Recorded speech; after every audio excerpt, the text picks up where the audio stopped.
Assalamualaikum warahmatullahi wabarakatuh. Perkenalkan, nama saya Amelia Kursin dari program studi pendidikan agama Islam NIM 862082021060.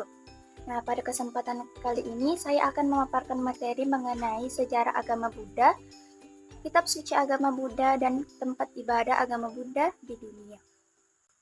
Adapun sejarah agama Buddha.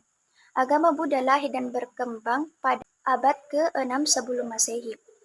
Agama Buddha memperoleh namanya dari panggilan yang diberikan kepada pendirinya, yaitu Siddhartha Gautama, yang memiliki sebutan Buddha. Siddhartha Gautama mendapatkan sebutan Buddha karena ia menjalani kehidupannya dengan penuh kesucian, bertapa, berhalwat, dan mengembara untuk mencari kebenaran selama 7 tahun lamanya tentang hakikat hidup, obat penderitaan segenap manusia. Nah, dalam pengembaraannya tersebut, ia mengunjungi biara dan asrama Brahmana, mendapatkan jawaban yang ia peroleh tentang hakikat dan rahasia hidup adalah hendaknya mempelajari kitab Weda. Akan tetapi ia tidak puas akan jawaban tersebut, maka ia kembali mengembara untuk mencari hakikat dan rahasia hidup.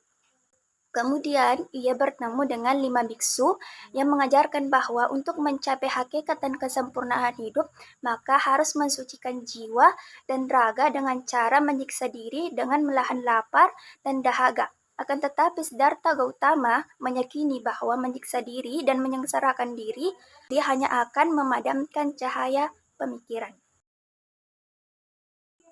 Siddhartha Gautama pun meneruskan perjalanannya mengembara, meminta-minta hanya untuk keberlangsungan hidup, merenungi hakikat hidup dan kebenaran. Hingga pada saat ia berusia 30 tahun, pada sore hari tepatnya pada bulan purnama, ia duduk di bawah pohon bodhi atau bodhgaya dengan maksud tidak akan meninggalkan tempat tersebut sebelum ia mendapatkan pencerahan.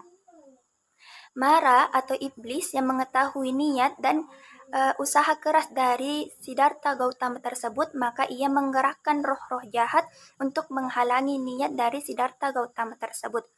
Hingga pada akhirnya Siddhartha Gautama lah yang menang dan ia mendapatkan pencerahan, cahaya atau bodhi. Ketika matahari terbit, maka Siddhartha Gautama mendapatkan pencerahan yang sempurna. Banyak mukjizat yang terjadi pada saat itu, mulai dari gempa yang terjadi sebanyak 6 kali, alam semesta yang terang secara terang benderang, kejahatan meninggalkan hati manusia, yang kekurangan disempurnakan, yang sakit disembuhkan, para dewa-dewa menaburkan bunga, dan Siddhartha Gautama disebut Tathagata. Siddhartha mula-mula ia ragu dalam menyebarkan ilmu yang ia dapatkan. Akan tetapi ketika ia telah menghadap dari Dewa Brahmana, maka ia mulai menyebarkan agamanya, dan sejak saat itulah Siddhartha Gautama disebut sebagai Buddha atau yang disinari. Kitab suci agama Buddha. Kitab suci agama Buddha disebut Tripitaka atau berasal dari kata Pali, yaitu tri berarti 3, pitaka yang berarti keranjang atau bakul, hikmah.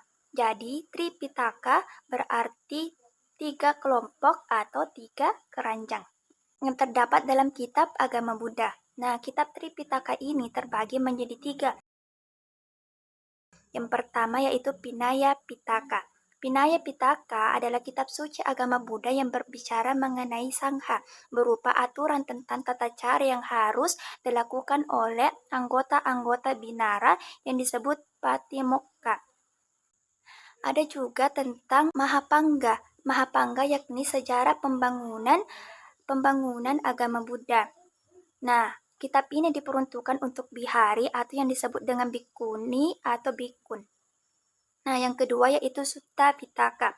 Sutta Pitaka merupakan kitab suci agama Buddha yang berupa kumpulan khutbah atau ajaran agama Buddha yang berisi tentang percakapan antara Buddha dengan para pengikutnya, mulai dari tentang tata cara meditasi, peribadatan, kata-kata hikmah, sajak-sajak agama, kisah-kisah yang merupakan kiasan, kisah-kisah orang suci, dan lain sebagainya.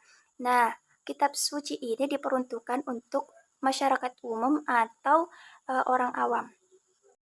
Kitab suci ketiga agama Buddha adalah Abhidhamma Pitaka Abhim Dhammapitaka adalah kitab suci tentang analisis ajaran agama Buddha, yaitu membahas mengenai proses pemikiran dan dari mulut ke mulut. Dan baru 400 tahun setelah Buddha wafat, ia dibukukan dalam bentuk tulisan. Selanjutnya yaitu tempat ibadah agama Buddha di dunia. Yang pertama yaitu vihara. Vihara berarti tempat tinggal atau tempat berdiam. Nah, vihara ini merupakan tempat ibadah utama bagi agama Buddha. Nah, tempat ibadah ini berfungsi sebagai pusat kegiatan keagamaan, spiritual, dan sosial bagi agama Buddha. Tempat ibadah yang kedua yaitu Cetya. Cetya atau altar adalah tempat untuk meletakkan lambang-lambang kesucian dan kebijaksanaan agama Buddha. Biasanya altar terdapat di pusat negara atau Dhammasala. Cetya juga merupakan struktur atau bangunan suci dalam agama Buddha yang berfungsi sebagai tempat pemujaan dan pengingat Buddha Gautama. Tempat ibadah yang ketiga yaitu candi. Candi berasal dari kata Candika, yaitu nama lain dari Dewi Durga. Candi adalah bangunan yang terbuat dari batu yang berfungsi sebagai tempat peribadatan atau tempat pemujaan dan tempat untuk penyimpanan abu jenazah para raja-raja, para pendeta-pendeta Hindu, dan para pendeta-pendeta Buddha pada zaman dahulu. Adapun kesan saya bahwasanya agama Buddha namanya berasal dari panggilan dari pendirinya yaitu Siddhartha Gautama yang memiliki sebutan Buddha yang berarti disinari. Para penganutnya menghormatinya sebagai guru dan tauladan dan tidak menganggapnya sebagai dewa karena agama Buddha tidak memiliki dewa atau sesuatu yang dipuja. Agama Buddha juga berpusat pada pencapaian pencerahan agar terbebas dari penderitaan atau duka. Agama Buddha juga tidak memiliki dewa dan ajarannya berpusat terhadap Tripitaka.